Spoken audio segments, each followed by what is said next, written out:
Hello everyone, आप सभी का इस सीटी चैनल पे स्वागत है। और आज हम करने वाले हैं 29th डे का सेशन, यानी कि अपने इंग्लिश स्पीकिंग कोर्स का 29th डे। और आज इस वीडियो में हम जानेंगे काउंटेबल्स और अनकाउंटेबल्स नाउन्स के बारे में। तो काउंटेबल्स यानी जिनकी गणना की जा सकती है, यानी जिन्हें गिना जा सकता है, और अनकाउंटेबल्स जिनकी गणना नहीं की जा सकती, यानी ऐसे वाक्य जो मात्रा सूचक वाक्य कहलाते हैं। तो इससे पहले कि हम वीडियो में आगे बढ़े और हम आज का सेशन स्टार्ट करें, अगर आप चैनल पे नए हैं और अगर अब तक आपने चैनल को सब्सक्राइब नहीं किया है तो चैनल को जल्दी से सब्सक्राइब कर लें और उसके साथ साथ बेल आइकन भी जरूर प्रेस कर दें, जिससे कोई भी अपडेट आपसे चैनल पे मिस ना हो। तो चलिए let's start with the video. इस मेज पर रखी सभी पुस्तकें नीली हैं। All the books on this table are blue. तो यहाँ पे आप देखो हमने ऑल का यूज किया है, ये काउंटेबल वर्ड है। तो ऑल हम तब यूज करते हैं जब हम ऐसी वस्तुओं की बात करते हैं जिसे हम गिन सकते हैं। तो यहाँ पे बात किया गया है बुक्स के बारे में, यानी किताबों के बारे में, तो इसलिए हमने लिखा है all the books on this table are blue. फिर है everyone in the crowd was stunned. तो हम काउंट कर सकते हैं, लेकिन क्राउड बहुत बड़ी हो तो एक तरीके से वो अनकाउंटेबल होता है, तो हमने यहाँ यूज किया है एवरीवन, यानी भीड़ का हर व्यक्ति स्तब्ध खड़ा था। Each of them has his own car. उनमें हर एक की अपनी कार है। I bought 4 pencils at 15 पैसे each. 4 pencils at 15 पैसे each, यानी मैंने 4 पेंसिल खरीदी और एक पेंसिल कितना था? 15 पैसे का था। Sonia and Reena are fond of each other. Rajiv visits his mother every other week. Every other week का मतलब होता है हर दूसरे सप्ताह। तो हर दूसरे सप्ताह को हम लिखते हैं every other week. Either of these two keys will fit the lock. आप ये बोलना चाहते हो कि इनमें से कोई भी चीज चलेगी, या इनमें से कोई भी, जैसे इस सेंटेंस के रिगार्ड में हम देखें कि इनमें से 2 चाबी आपको दी गई है और आपको बोलना है कि इनमें से कोई भी चाबी इसमें लग जाएगी, तो हम यहाँ पे करेंगे use either of these two का। Give me something to eat, मुझे कुछ खाने को दे दो। अब वहां खाने को दे दो, हम बोल रहे हैं कि कुछ खाने को दे दो, तो कुछ का मतलब कुछ भी हो सकता है, तो इसलिए हमने यूज किया है something. Take out anything you have in your pocket, तुम्हारी जेब में कुछ हो तो निकाल लो। एनीथिंग यानी कुछ भी अगर है जेब में तो निकाल लो।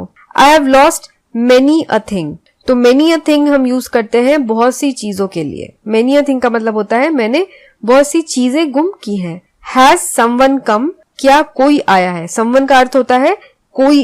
Yes, somebody is waiting for you, हाँ कोई आपका इंतजार कर रहा है।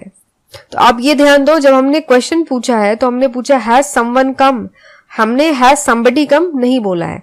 लेकिन जब हम आंसर दे रहे हैं कि yes somebody is waiting for you, तब हमने यूज किया है समबडी का, क्योंकि यहाँ पे जो समवन है वो निश्चित नहीं है। मैं पूछ रही हूँ कि क्या कोई आया है, लेकिन यहाँ पे जब हम बोल रहे हैं कि कोई आपका इंतजार कर रहा है, यानी मैं बोल रही हूँ कोई है, तो मुझे पता है कि वो जो बंदा है वो कौन है, तो वो मेरे से ऑब्वियसली मिल चुकी हूँ या मैं उससे देख चुकी हूँ, इसलिए मैं बोल रही हूँ कि हाँ कोई आपका वेट कर रहा है, तो इसलिए हमने यूज किया समबडी का। There was common uproar in every house. Had anybody और एनीवन एल्स कम, तो यहाँ हैड के साथ आप एनीबडी या फिर एनीवन कुछ भी लगा सकते हैं। क्या और कोई आदमी आया था? नोबडी या नो वन केम हियर, और यहाँ पे आप नोबडी नो वन दोनों में से किसी का भी यूज कर सकते हैं। Everything in this house is at your disposal और you can use anything in the house. इस घर की हर एक वस्तु आपके लिए हाजिर है।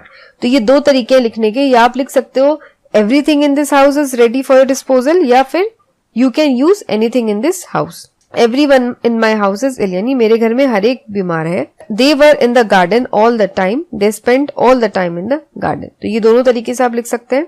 We went all around the garden, all around यानी हमने बाग का पूरा चक्कर लगा लिया, यानी पूरे गार्डन में हम घूम लिए। दे travel all over the country, all over the country यानी उन्होंने देश भर की यात्रा की। अब गार्डन में हमने ऑल अराउंड लिखा है, लेकिन कंट्री में हमने ऑल ओवर लिखा है। तो गार्डन जो है वो एक छोटा स्पेस है, लेकिन कंट्री बहुत बड़ी होती है जिसमें अलग अलग छोटे छोटे बहुत सारे जगह होते हैं, तो इसलिए हमने ऑल ओवर द कंट्री लिखा है, लेकिन गार्डन के लिए हमने all round the garden use किया है। All this while I waited for her, इस सारे वक्त मैं उसकी प्रतीक्षा कर रहा था। तो ऑल दिस वाइल हम यूज करते हैं जब हमें बोलना होगी ये सारे वक्त, जैसे all this while I was writing, या all this while I was waiting for you, all this while I was talking to him. तो इस तरीके से जब हमें बोलना हो तो हम यूज करते हैं ऑल दिस वाइल का। अब हम देखेंगे कुछ मुहावरेदार वाक्य, यानी इडियोमेटिक सेंटेंसेस। इडियम्स होते हैं मुहावरे। बुरी आदतें शुरू में ही रोक देनी चाहिए। Bad habits should be nipped in the bud. तो यहाँ पे ये मुहावरे हैं, ये आप ध्यान से पढ़ो। ये जितने सेंटेंसेस है 22 से लेके ये पूरे 33 तक, ये बहुत इंपॉर्टेंट होते हैं। ऐसे जो इडियम्स होते हैं वो हम डेली डे टू डे के अपने वाक्य में यूज कर सकते हैं, जिससे हमारी जो कम्युनिकेशन है, हमारी जो स्किल है बोलने की, वो थोड़ी और बेहतर लगती है सुनने में। Bad habits should be nipped in the bud, यानी बैड हैबिट्स को रोक देने चाहिए। Mohan lives from hand to mouth. Hand to mouth का होता है मतलब बहुत ही कठिनाई से।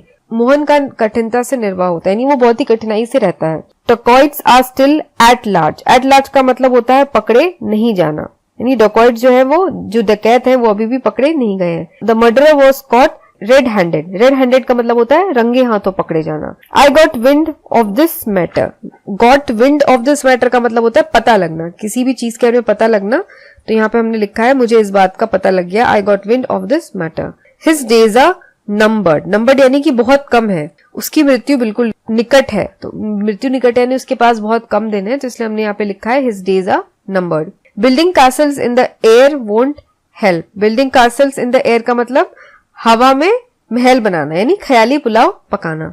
ही had a narrow escape in the lorry incident. यहाँ पे नैरो एस्केप का मतलब होता है बहुत ही कम चांसेस से बचना, यानी बहुत ही मुश्किल से बाल बाल बचना। We should not lose our temper. Lose our temper का मतलब होता है गुस्सा करना, टेम्पर लूज कर देना यानी गुस्सा करना। Over trifles. He has seen many ups and downs in his life. Ups and downs का मतलब होता है उतार चढ़ाव, उसने जीवन में बहुत उतार चढ़ाव देखे हैं। I can work for 12 hours at a stretch. At a stretch का मतलब होता है एक साथ, यानी लगातार या एक साथ।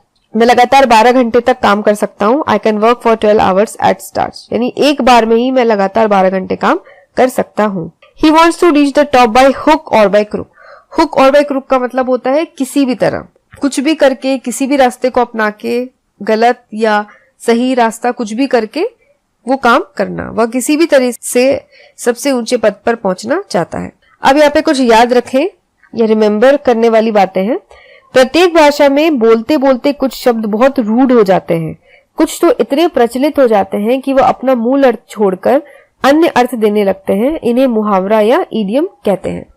तो ये ऐसे शब्दों का समूह होता है जो उनका जो मीनिंग होता है, अगर हम बाय वर्ड उनका मीनिंग जाएं तो कुछ और होता है, लेकिन जब सेंटेंस में हम उसको as a group of word use करते हैं तो वो कुछ और ही अर्थ देते हैं। तो ऐसे ही जो वर्ड्स होते हैं, ऐसे जो ग्रुप ऑफ वर्ड्स होते हैं, उन्हें हम मुहावरा या इंग्लिश में इडियम कहते हैं।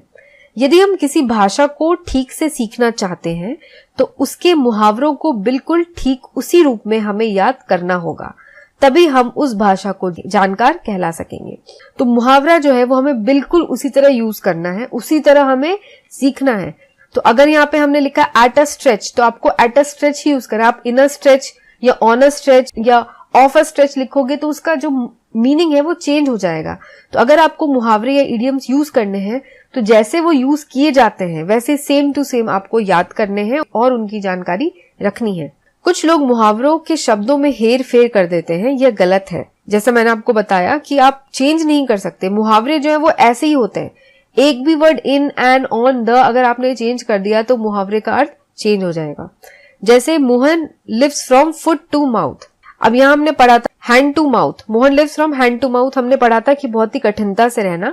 तो हैंड टू माउथ की जगह अगर आप लिख दोगे फुट टू माउथ तो ये मुहावरा नहीं कहलाएगा और ये आपका वाक्य जो है ये बिल्कुल गलत हो जाएगा। तो अगर आप किसी को ये बोलते हैं तो वो आपके ऊपर हंसेगा या बोलेगा कि आपको तो मुहावरे का यूज करना ही नहीं आता। तो इस वजह से आपको मुहावरे का ठीक ठीक प्रयोग बिल्कुल सीखना है। Mohan lives from hand to mouth, जो वर्ड जैसे हैं आपको वैसे ही यूज करने हैं और इस बात का आपको ध्यान रखना है। तो इसी के साथ हमारा आज का ये 29 डे का जो वीडियो है, जो सेशन है, वो खत्म होता है। आई होप आपको आज की ये वीडियो अच्छी लगी हो और अगर आपको अच्छी लगी ये वीडियो तो आप इस वीडियो को लाइक जरूर करें और अगर आपको कुछ डाउट्स हैं, आपके कुछ क्वेश्चंस हैं तो वो भी आप मुझे कमेंट्स में पूछ सकते हैं। तो आज के लिए बस इतना ही। मैं मिलूंगी आपको अगले न्यू सेशन के साथ। तब तक के लिए take care and have a good day.